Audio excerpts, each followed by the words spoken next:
O Salmo 27, para mim, é um dos principais salmos da Bíblia, junto ali com o 91, o 23, que são os dois mais famosos, mas pouca gente conhece o Salmo 27, que para mim, na minha opinião, é muito subestimado, porque este Salmo de Davi, ele foi um apoio para a minha vida no início da minha fé, quando eu ainda não conhecia a Deus, quando eu estava começando a conhecer a Deus. Algumas partes deste salmo falam diretamente comigo, ao meu coração. Em especial, eu me lembro que na minha juventude, quando eu vi a minha família desmoronar, os meus pais se separarem, meu pai traiu minha mãe, e enfim, toda a família desmoronou, eu me lembro que eu achei conforto nestas palavras do rei Davi no Salmo 27 e versículo 10, quando ele disse: "Quando meu pai e minha mãe me desampararem, o Senhor me recolherá." Então, não é que eles me desampararam, né? Indiretamente, o desamparo acabou sendo sentido, porque quando seus pais não estão conseguindo sustentar a própria vida, o próprio casamento, o que eles podem oferecer aos filhos? Não é? Eu gostaria tanto que pais, mães e pais, nos dias de hoje, pensassem mais nos seus filhos quando estivessem considerando a separação. Porque se eles tivessem ideia do impacto que isso tem na criança, eles fariam um esforço maior para salvar o casamento. Mas isso é outra história. Então, de volta ao Salmo 27. O Salmo 27, ele fala da força de Deus. Já no início ele diz: "O Senhor é a força da minha vida, de quem me recearei?" Davi, que era muito familiar com inimigos, com guerras, ele fala das guerras, ele fala dos adversários neste salmo. Quando os malvados, meus adversários e meus inimigos, se chegarem contra mim para comerem as minhas carnes, como Golias falou, não foi? Golias falou isso a respeito dele. Mas ele disse: "Tropeçaram e caíram. Ainda que um exército me cercasse, o meu coração não temeria. Ainda que a guerra se levantasse contra mim, nisto confiaria." Então, um homem familiarizado com a guerra, com os inimigos, com adversários, que teve de fugir por muitos anos da sua vida, teve de fugir do rei Saul, que queria matá-lo, ou seja, inimigos dentro de casa, inimigos fora de casa, inimigos dentro de Israel, inimigos fora de Israel.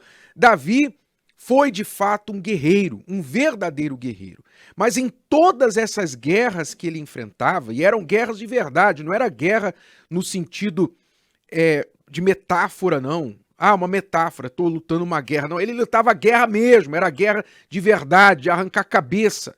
É isso mesmo. Em meio a todas essas guerras que ele enfrentava, ele buscava e encontrava força em Deus.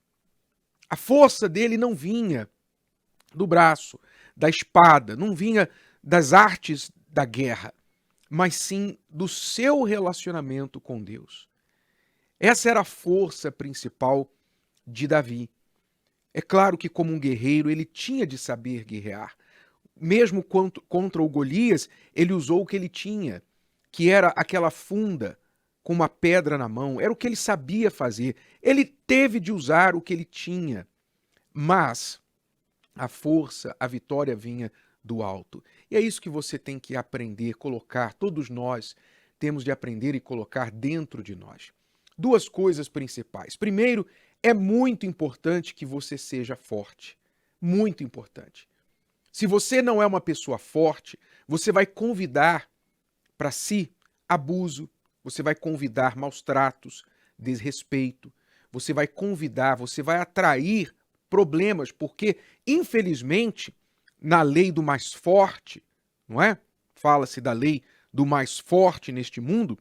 A lei do mais forte, que é a lei natural desta terra, desta vida, nós sabemos que o mais fraco é engolido.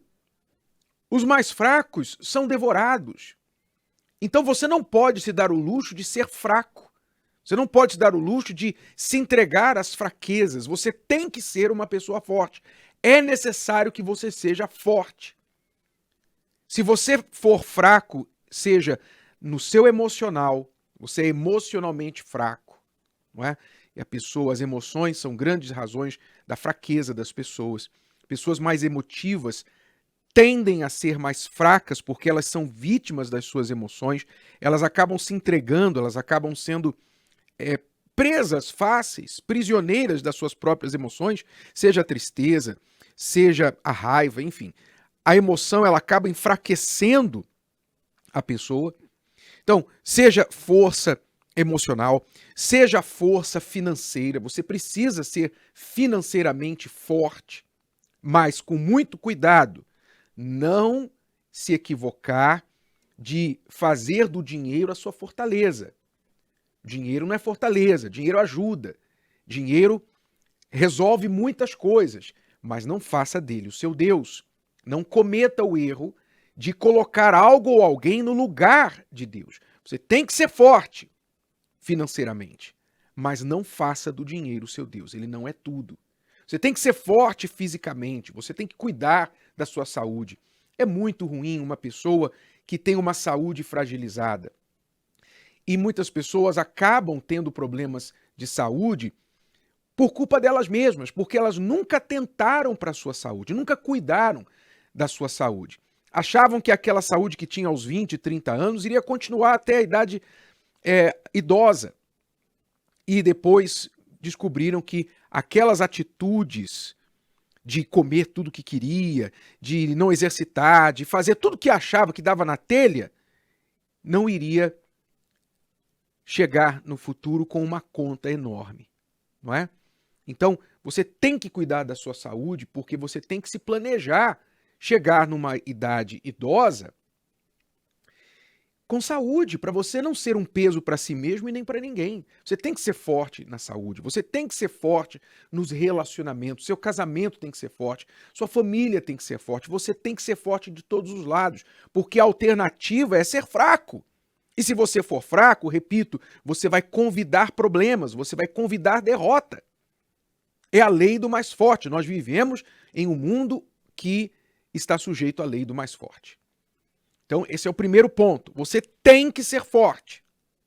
Isso não é uma opção, isso é uma necessidade. Ser fortes.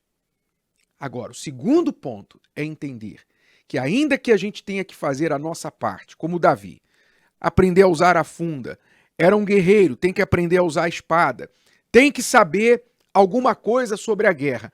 Mas, ele disse aqui, o Senhor é a força da minha vida. A nossa força, acima de tudo, quando nos falham as forças humanas, porque por mais que você cuide da saúde, um dia você pode ser surpreendido com uma doença aí que estava nos seus genes, hereditária.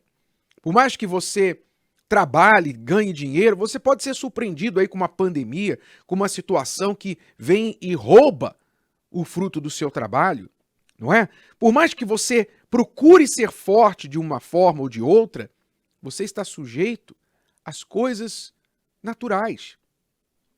Por isso, você tem que colocar a sua força no sobrenatural, como Davi fazia.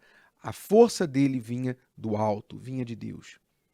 Então, quando você faz de Deus a sua força, você não fica sujeito e nem obcecado, obstinado com buscar força em outras coisas, que é uma perseguição fútil.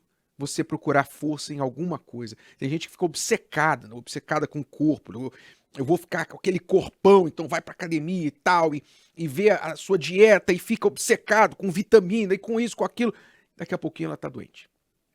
Quer dizer, ela fez da sua sabedoria, da sua inteligência nutricional, ela fez o seu Deus, daquilo ali o seu Deus.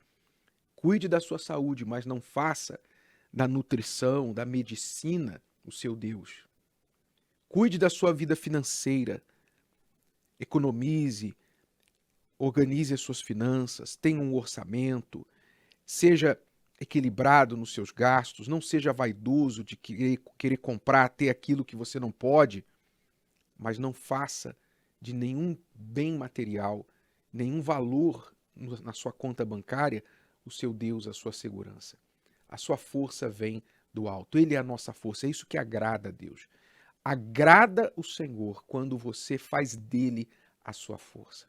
Seja forte, mas lembre-se, a verdadeira e maior força é a que vem do alto.